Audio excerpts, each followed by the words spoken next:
വളർത്തുനായയെ മടിയിലിരുത്തി ഇങ്ങനെ വാഹനം ഓടിച്ചതിന് പടനിലം ഫാത്തിമമാതാ ദേവാലയത്തിലെ വികാരിയായ ബൈജു വിൻസെന്റിന്റെ ഡ്രൈവിംഗ് ലൈസൻസ് മോട്ടോർ വാഹന വകുപ്പ് ഈ മാസം ആദ്യം സസ്പെൻഡ് ചെയ്തിരുന്നു. നായയെ കാലിന്റെ ചികിത്സയ്ക്കായി മൃഗാശുപത്രിയിൽ കൊണ്ടുപോയി മടങ്ങി വരികയായിരുന്ന വികാരിയുടെ ചിത്രം ആരോ മൊബൈലിൽ പകർത്തി MVD ഉദ്യോഗസ്ഥർക്ക് അയച്ചു കൊടുക്കുകയായിരുന്നു. അറിയാതെ പറ്റിയ തെറ്റിൽ നിന്നുണ്ടായ തിരിച്ചറിവാണ് ഫാദർ ബൈജു വിൻസെന്റിനെ പുതിയ ലൈസൻസ് അപേക്ഷകർക്കുള്ള ബോധവൽക്കരണ ക്ലാസ്സിൽ എത്തിച്ചത്. നിയമലംഘനമാണെന്ന് എനിക്ക് അറിയില്ലായിരുന്നു. പക്ഷേ നിയമലംഘനമായതുകൊണ്ട് തന്നെ എന്ത് ശിക്ഷ വന്നാലും ഞാനത് സ്വീകരിച്ചോളാമെന്ന് എഴുതി കൊടുത്തു. അങ്ങനെ അവരെനിക്ക് ലൈസൻസ് 3 മാസത്തേക്ക് ഇപ്പം റദ്ദ് ചെയ്തേക്കുകയാണ്. എൻ്റെ പെറ്റിയൊക്കെ ഞാൻ അടക്കുകയൊക്കെ ചെയ്തു. അദ്ദേഹം വളരെ മഹത്തായ ഒരു സന്ദേശമാണ് നൽകിയത്. അതിൽ നമ്മൾ മനസ്സിലാക്കേണ്ട ഒരു മനുഷ്യൻ്റെ ഡ്രൈവിങ്ങിൽ അപകടങ്ങൾ ഒഴിവാക്കാൻ അടിസ്ഥാനപരമായി ശിക്ഷയെക്കാട്ടിലും ഉപദേശത്തെക്കാട്ടിലും ഒക്കെ മുമ്പ് മനോഭാവത്തിലാണ് മാറ്റം വരേണ്ടത്.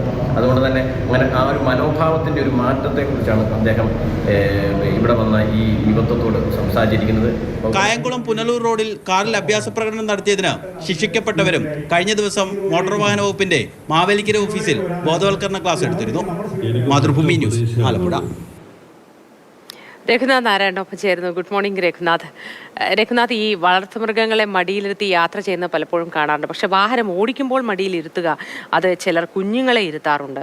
ഏതായാലും ഈ സംഭവത്തിൽ, ഈ സാഹചര്യത്തിൽ അങ്ങനെ വികാരി അച്ഛന് സ്വന്തമായി തോന്നി അങ്ങനെ ഒരു ബോധവൽക്കരണ ക്ലാസ് എടുക്കണമെന്നൊക്കെ വിചാരിച്ചത് അതൊരു നല്ല കാര്യം തന്നെയാണ്. എല്ലാവർക്കും അനുകരിക്കാൻ പറ്റുന്ന ഒരു മാതൃക കൂടിയാണെന്ന് എനിക്ക് തോന്നുന്നു. ഈ വാർത്ത കാണുന്ന പലരും ഇതേപോലെ നായയെ കാറിൻ്റെ ഒക്കെ മുന്നിൽ വെച്ച് ഓടിക്കുന്നുണ്ടാവും. മുൻപ് തന്നെ നമ്മൾ പറഞ്ഞിട്ടുള്ളതാണ്, ഇത് നിയമവിരുദ്ധമാണ്. മോട്ടോർ വാഹന വകുപ്പിൻ്റെ നിയമപ്രകാരം ഡ്രൈവിംഗ് സീറ്റിൽ ഡ്രൈവർ മാത്രമേ ഇരിക്കാൻ പാടുള്ളൂ.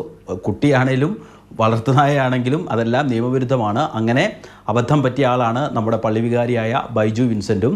അദ്ദേഹം പക്ഷേ അദ്ദേഹത്തിന് പറ്റിയ തെറ്റ് ഉൾക്കൊണ്ടുകൊണ്ട്, അല്ലെങ്കിൽ അദ്ദേഹത്തെ അറിയാതെ ചെയ്തു പോയൊരു തെറ്റാണ്, നിയമപരമായി അങ്ങനെ ഒരു തെറ്റാണെന്ന് അദ്ദേഹത്തിന് അറിയില്ലായിരുന്നു. പക്ഷേ ആ തെറ്റ് അദ്ദേഹം ഉൾക്കൊള്ളുകയും ഇത് പിന്നീട് മറ്റാരും ആവർത്തിക്കാൻ പാടില്ല എന്നുള്ളൊരു അദ്ദേഹത്തിൻ്റെ ഒരു ചിന്തയുടെ അടിസ്ഥാനത്തിലാണ് മോട്ടോർ വാഹന വകുപ്പ് ഉദ്യോഗസ്ഥരെ അദ്ദേഹം ബന്ധപ്പെടുന്നത്.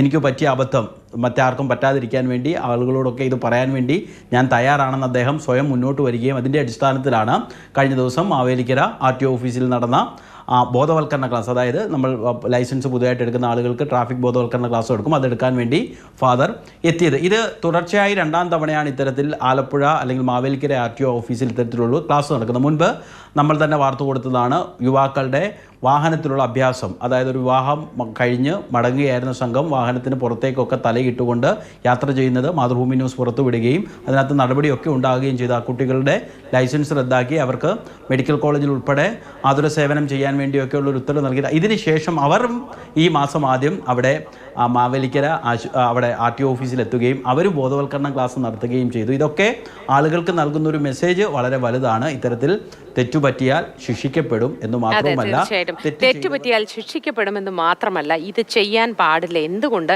ഈ എന്തൊക്കെ കാരണങ്ങൾ കൊണ്ട് ഇത് ചെയ്യാൻ പാടില്ല എന്നുള്ള കാര്യം കൂടി ചിന്തിക്കുന്നത് നന്നായിരിക്കും.